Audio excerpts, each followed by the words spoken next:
সংরক্ষিত আসনটাকে 50 থেকে আমরা 100 করার প্রস্তাব দিয়েছি, শুধু মেয়েদের জন্য না। এখানে যত পিছিয়ে পড়া জনগোষ্ঠী আছে, প্রতিবন্ধী, পাহাড়ি জনগোষ্ঠী, উর্দুভাষী কমিউনিটি, হিন্দু, খ্রিস্টান, বৌদ্ধ, হরিজন, যারা যারা আছে সবাইকে এখানে ইনক্লুড করেন এবং সেটা ফ্রেমওয়ার্কটা আলোচনার ভিত্তিতে তৈরি করেন। when it comes to female representation, যেহেতু অন্য কমিউনিটিকে আমরা এখনো প্রপারলি রিপ্রেজেন্টেশনের সুযোগ দেই নাই, শুধু নারীদের নির্বাচনের আলোচনাটা আসছে। এইটার ব্যাপারে আমার প্রস্তাবনা হচ্ছে দুইটা আমাদের জায়গা থেকে। একটা হচ্ছে দলগুলোকে ফোর্স করা আপাতত 5 to 10% ডাইরেক্ট নমিনেশন দেওয়ার জন্য। আপনি বিয়ন্ড 10% চিন্তাই করতে পারবেন না।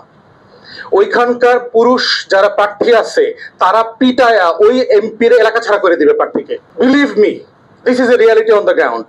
ওইসব দলের যারা পুরুষরা 17 বছর ধরে এমপি মন্ত্রী হইতে পারে নাই, ওরা মানে পার্কিং ডক্সের মতো এখন বসে আছে এলাকাতে, পাতলা কুকুরের মতো বসে আছে ওইসব পুরুষরা, কাউকে দিবে না।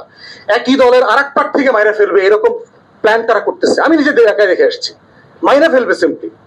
সেখানে আপনি একটা মহিলা এমপি দিবেন, ওই এলাকা থেকে তুরির মতো উড়াই দিবে। তো আমাদের একটা প্র্যাগম্যাটিক প্রস্তাবনা হচ্ছে ন্যূনতম ধরেন আমরা 100 আসন থেকে যদি 50 জনকে মেয়েদেরকে দেই, 10% অ্যাটলিস্ট যেন ডাইরেক্ট ইলেকশনে আসে পার্টিগুলোকে, সেটার জন্য চেষ্টা করা। দ্বিতীয় অপশন হচ্ছে এই 10% যদি আপনি ডাইরেক্ট ইলেকশনে দেন মেয়েদেরকে, তার public safety, security, facilities, accessibility, এটার জন্য আরবান সিটগুলোকে নমিনেট করা দরকার বলে আমি বোধ করি। যদি আপনি আরবানে তাকে 20-25টা ডাইরেক্ট ইলেকশনের সিট দেন, এইটা কিভাবে ওয়ার্ক করে, ফাংশন করে, সেটা আমাদের দেখা উচিত। এই ফাংশনালিটি, এই রিয়েলিটি গুলোকে যদি অ্যাড্রেস করে আগান, তাহলে সেখান থেকে কিছু অ্যাচিভ হবে। বাকি যে ইউটোপিয়ান ডিসকাশন আছে, ফর গডস সেক আপনারা কষ্ট পাবেন, কদিন পরে হতাশ হবেন। এই তো ডিসেম্বরের নাগাদ তো দেখবেন বাংলাদেশ ইলেকশন পলিটিক্স কোথায় যাচ্ছে। দেখতেছেন না লন্ডনে সবাই দলে দলে দলে ভিড় করছে এখন। This is reality. এরপরে কে পিটাইতে পারবে, কার গুন্ডা আছে। ইলেকশনে ভোটের রেজাল্টের দিন জানেন কি হয়? 200-500 লোক নিয়ে সেন্টার ঘেরাও করে রাখা লাগে, তারপরে কাস্তে আমদানি ঘেরাও করে রাখা লাগে। রিটার্নিং অফিসার রেজাল্ট ব্যালট গুনে দিতে হবে।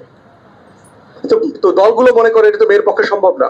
দলগুলো তাই রিয়েলি মনে করে তো পুরুষ মানুষ লাগবে, গুন্ডা লাগবে।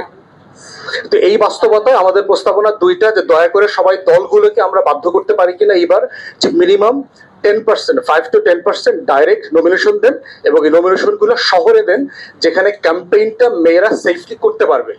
আমার গ্রামে, আমি আমার এলাকায় দেখেছি পুলিশ কল করলে নদী পার হয়ে যেতে 6 থেকে 8 ঘন্টা লাগবে, এমন এলাকাও আছে। মারামারি হলে আপনাকে সেফটি কিভাবে দেবে?